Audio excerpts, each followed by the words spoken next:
ब्रह्मचर्य 30 days challenge की इस वीडियो में आपका स्वागत है। लेकिन स्वागत है सिर्फ उन लोगों का जिनके पास धैर्य है, जिनके पास कठोर संकल्प शक्ति है, जो हर समस्या का सामना कर सकते हैं। क्योंकि सभी युगों की सबसे प्रबल तपस्या होती है ब्रह्मचर्य।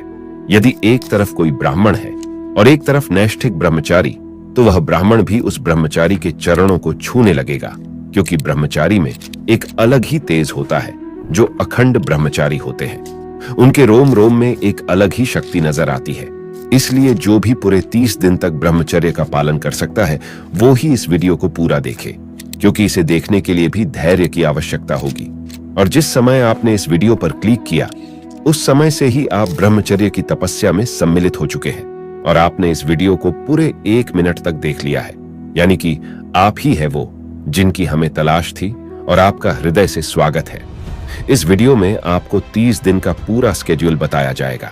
साथ साथ हर एक कार्य को करने का कारण और लाभ भी बताया जाएगा। इसलिए स्किप करते हुए नहीं देखना है। और इस शेड्यूल को फॉलो करने वालों को क्या क्या लाभ मिलेगा, यह भी जान लो। नंबर 1, आपका ब्रह्मचर्य नहीं टूटेगा। नंबर 2, आपके शरीर में शक्ति का विकास होगा। नंबर 3, आप मानसिक रूप से बहुत मजबूत हो जाओगे। नंबर 4, आपके शरीर में टेस्टोस्टेरोन की मात्रा बहुत उच्च हो जाएगी। और नंबर 5, यदि आप 30 डेज चैलेंज को पूरा कर लेते हो, तो आप उन 5% लोगों की गिनती में आ जाओगे जो बहुत ही आसानी से किसी भी आदत को त्याग देते हैं या अपना लेते हैं। क्योंकि साइंटिफिकली रिसर्च के अनुसार किसी भी आदत को अपनाने में या त्यागने में 21 दिन का समय लगता है, लेकिन हम अपने प्रयासों को 30 दिन तक करेंगे ताकि पूरे तरीके से हम इस आदत को अपना लें। अब हम पूरे स्केड्यूल की शुरुआत करते हैं ब्रह्म मुहूर्त से, क्योंकि महान विद्वानों और हमारे अनुभवों के अनुसार सुबह के यह 3 घंटे पूरे दिन को निर्धारित करते हैं। अर्थात सिर्फ ब्रह्म मुहूर्त में उठना ही आपके जीवन को 70% सफल बना देता है। लेकिन 1 या 2 दिन उठने से कुछ नहीं होता। आपको लगातार अभ्यास करना होता है। ब्रह्म मुहूर्त का समय यानी कि सूर्योदय होने से 90 मिनट पहले का समय ब्रह्म मुहूर्त कहलाता है। मतलब कि 4 से 5:30 तक का समय ब्रह्म मुहूर्त में आता है। तो हमारा पहला नियम होगा ब्रह्म मुहूर्त में उठना। इसके पश्चात सुबह के सभी प्राथमिक शुद्धता वाले कार्यों से मुक्त होकर कम से कम 30 मिनट व्यायाम करना है। 30 मिनट योगासन तथा 15 मिनट ध्यान पर बैठना है, अर्थात मेडिटेशन। अब आप व्यायाम करने से पहले 2 केले खा सकते हैं और व्यायाम में दंड बैठक लगा सकते हैं, पुशअप लगा सकते हैं, या इसके साथ और भी क्रियाओं को व्यायाम में शामिल कर सकते हैं। 30 मिनट व्यायाम करने के पश्चात 5 मिनट का आराम ले तथा फिर 30 मिनट योगासन करना है, जिसमें कम से कम 10 बार सूर्य नमस्कार के पूरे स्टेप्स को दोहराना है। यदि आपको सूर्य नमस्कार नहीं आता, तो किसी से इसके बारे में जानकारी ले या YouTube पर देखे, क्योंकि इसे करने से स्पाइन की अलाइनमेंट बेहतर होता है, जिससे बॉडी का पोस्चर ठीक रहता है। साथ ही फ्लेक्सिबिलिटी भी बढ़ती है, मसल्स मजबूत और बेहतर शेप में आ जाते हैं। सूर्य नमस्कार पूर्ण होने के पश्चात 5 मिनट शवासन करना है। इससे आपके शरीर में रक्त संचार अच्छे से होने लगेगा और व्यायाम के कारण सांसों का संतुलन होना ठीक हो जाएगा। अब यह 5 आसन जो ब्रह्मचारी के लिए बहुत आवश्यक होते हैं, तो इनका अभ्यास भी हम करने वाले हैं। पहला है पद्मासन, दूसरा है वज्रासन, तीसरा है सर्वांगासन, चौथा है मत्स्येंद्रासन और 5वां है हलासन। इन आसनों के अभ्यास से आपके जनेंद्र की मांसपेशियां मजबूत होगी और स्वप्न दोष भी समाप्त हो जाएगा। एक और बात कि इन सभी व्यायाम और योग का अभ्यास करने से आपके शरीर में टेस्टोस्टेरोन की मात्रा 10% बढ़ती है, और टेस्टोस्टेरोन की मात्रा जिसके शरीर में जितनी ज्यादा होती है, वह उतना ही बलवान होता है। अब यह सारे आसन करने से आपके शरीर का तापमान ज्यादा हो जाएगा। इसलिए 5 मिनट फिर से आपको शवासन करना है। इसके पश्चात कम से कम 15 मिनट मेडिटेशन करना ही है। लेकिन आप शुरुआत में ध्यान नहीं लगा सकते, क्योंकि आपके मन में बहुत ज्यादा विचार पहले से होंगे। इसलिए हम आपको ध्यान लगाने की 2 विधि बताते हैं।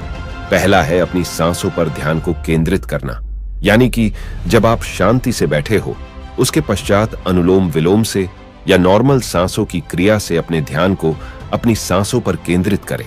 दूसरी विधि है अपने सामने ज्योति जलाकर दोनों आंखों के मध्य में दूरी बनाकर रख दे एवं अपने मन की आंखों से उस ज्योति को जलते हुए देखने का प्रयास करें। इन दोनों विधि से आप अपने ध्यान करने की क्षमता को विकसित कर सकते हैं। और हर रोज सिर्फ 10 मिनट मेडिटेशन करने से पढ़ाई में फोकस, एकाग्रता, मन शांत होता है, नेगेटिव विचार खत्म होते हैं, सिर दर्द और डिप्रेशन जैसी समस्या समाप्त हो जाती है। अब हमें स्नान करना है और स्नान करने के पश्चात यदि आप मंदिर जा सकते हो तो अच्छी बात है, किंतु नहीं जा सकते तो आपको अपने घर में ही ईश्वर के नाम का दीपक लगाकर या अगरबत्ती लगाकर आपने जीवन में क्या करना है इस बात को ईश्वर के सामने रखें। और अब बात आती है सुबह की डाइट पर कि हमें सुबह क्या खाना चाहिए। तो इसके लिए आपको रात में एक मुट्ठी मूंग की दाल या इसके अलावा और कोई भी दाल, एक मुट्ठी मूंगफली के बीजे, 8 बादाम, 2 अंजीर, इन सभी को पानी में भिगोकर एक मुट्ठी चने और 8 काजू और किशमिश के साथ इनका सेवन करें। और इन सब में से आप जितनी चीजों का सेवन कर सकते हैं उतना करिए, और नहीं कर सकते तो कोई बात नहीं, क्योंकि जरूरी नहीं कि सब कुछ ही होना चाहिए। हमने देखा है कि जिन्हें 1 साल से ज्यादा समय ब्रह्मचर्य का पालन करते हुए हो गया है उन्हें इस सब की आवश्यकता नहीं लगती। ये तो शुरुआत में आपके शरीर की कमजोरी को दूर करने के लिए होता है। और भोजन की बात करें तो आपको शुद्ध शाकाहारी भोजन का सेवन करना है, तामसिक भोजन का सेवन बिल्कुल नहीं करना है। और सुबह का भोजन हर रोज 11 बजे से पहले करना सही है। और सुबह का भोजन करने के पश्चात अपने अपने अनुसार कार्य कर सकते हैं। इस समय आप अपने लक्ष्य के लिए कार्य करें और साथ ही 1 घंटा धूप में अवश्य बैठे, जिससे आपके शरीर में विटामिन डी और टेस्टोस्टेरोन की मात्रा में वृद्धि होगी। अब शाम को यदि मंदिर जा सकते हो तो अच्छी बात है, नहीं तो अपने घर में ही ईश्वर का ध्यान करें। और नाइट रूटीन में भोजन से पहले कम से कम 20 मिनट एक्सरसाइज अवश्य करें। और पूरे 30 दिन में इसे 1 घंटे तक करने का अभ्यास बना ले और रात को 8 बजे से पहले भोजन कर ले। इससे आपका भोजन सही से पचेगा एवं शरीर की संरचना में विकास करेगा। भोजन के पश्चात किसी भी बुक के 2 पेज पढ़े। यह बुक उससे संबंधित होना चाहिए जो आप करना चाहते हो या जो आप सीखना चाहते हो, या वह टॉपिक जो आपको अच्छा लगता है। इसलिए हम अपनी तरफ से कोई भी पुस्तक नहीं बता रहे हैं, क्योंकि यह आपको ही ढूंढना है। अब आपको अपने चैलेंज का आखिरी काम करना है, वह यह है कि अगले दिन आपको क्या क्या करना है उसके बारे में सब कुछ लिखना है समय के साथ। लेकिन किस लिए लिखना है और क्या लिखना है? तो हमें लिखना है अपने भविष्य के लिए जो करना है उसकी शुरुआत के लिए, यानी कि जो आप 3 साल बाद पाना चाहते हो वो कैसे मिलेगा। यदि आज से मेहनत करोगे तब तो मिलेगा। इसलिए यह सोचो कि कल ऐसा क्या करूं, मेरा लक्ष्य मुझे मिल जाए या उस लक्ष्य के पास धीरे धीरे पहुंच जाओ। और यदि आपके पास कोई लक्ष्य नहीं है तो इस पूरे 30 दिन में उस लक्ष्य को पहचानो, क्योंकि बिना लक्ष्य के हमारी यह वीडियो आपको एक समय के बाद मजाक लगने लगेगी। इसलिए आपके पास यह 30 दिन का एक अवसर है अपने जीवन के लक्ष्य को पहचानने का। जब यह मिल जाए तो उसके लिए लिखना शुरू करो और रात में ज्यादा से ज्यादा 9:30 तक जागना है। इसके बाद सोना ही है और सोने के 1 घंटे पहले मोबाइल को नहीं चलाना है। और उठने के बाद पहले जो बताया गया है वह करना है, उसके बाद ही मोबाइल का उपयोग करना है। अब इस पूरी वीडियो में हमने क्या समझाया, इसे जल्दी से समझ लेते हैं कि सुबह ब्रह्म मुहूर्त में उठकर योग, व्यायाम और ध्यान करने के पश्चात स्नान करना है तथा मंदिर जाकर ईश्वर का साथ मांगना है और आकर अपनी डाइट को लेना है और जो करने का रात में प्लान बनाया था उसके अनुसार पूरे दिन कार्य करना है।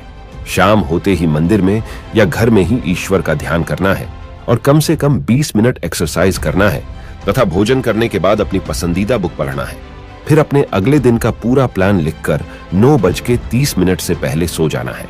अब आपको बता दूं कि इस चैलेंज में जो रूल्स बताए हैं ये सब किसी के लिए बहुत आसान है और किसी के लिए बहुत मुश्किल, लेकिन आपके मन को अपने अनुसार कार्य पर लगाओगे तो सब आसान है। क्योंकि आपके पास बहुत सारे नेगेटिव विचार भी आएंगे, जैसे जल्दी नींद नहीं लगना या सुबह जल्दी नींद नहीं खुलना या फिर ध्यान लगाने में समस्या। यह सब कुछ होगा, लेकिन आपको हार नहीं मानना है, क्योंकि मैं आप सभी को सफल देखना चाहता हूं। और इस समय यदि नाइटफॉल की समस्या होती है तो चिंता नहीं करना है, उसके बारे में सोचना नहीं है और जो चैलेंज लिया गया है उसको पूरा करना है। इस चैलेंज में ब्रह्मचर्य के नियम नहीं टूटना चाहिए और मुझे पता है इस 30 डेज चैलेंज में कई लोगों का जीवन बदलेगा, कई लोगों को लक्ष्य मिलेगा, लेकिन आपको क्या मिलेगा यह सिर्फ आपकी मेहनत पर निर्भर करेगा। यदि आप इस चैलेंज को एक्सेप्ट कर रहे हो तो कमेंट जरूर करें। और देखो यार, इतनी मेहनत की है, मैं सिर्फ आपसे एक लाइक चाहता हूं और चैनल पर नए हो तो चैनल को सब्सक्राइब करके बेल आइकॉन को ऑल पर सेलेक्ट कर लें। और मैं इस चैलेंज में आपका साथ देना चाहता हूं।